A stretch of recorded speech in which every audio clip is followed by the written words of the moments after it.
মকর সংক্রান্তি, সকলের বাড়িতে পিঠে উৎসব চলছে।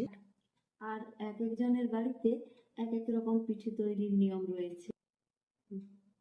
আমাদের নিয়ম অনুযায়ী আজকে আমাদের বাড়িতে ভাপা পিঠে তৈরি হচ্ছে। প্রথমে সেদ্ধ চালের গুঁড়ো আমি গরম জলের সাথে মিক্সড করে মেখে নিয়েছি। তারপর এইরকমভাবে নেচি কেটে নারকেলের পুর আর চাঁচির পুর দিয়ে এগুলো তৈরি করছি। এইবারে এইগুলোকে আমি ভাপে দেব, যেভাবে ঠিক মোমো তৈরি হয় সেইভাবে। আমি অলরেডি কয়েকটা পিঠে ভাপে দিয়ে দিয়েছিলাম, দেখুন এই যে হয়ে গেল।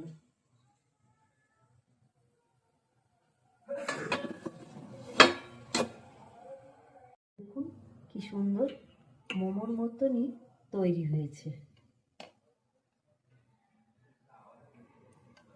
এই যে এগুলো তৈরি হয়ে গেছে, এগুলো আমরা খেজুর গুড় দিয়ে খাবো, আবার অনেকে দুধ দিয়ে পায়েসের মতো করেও খেতে পারে।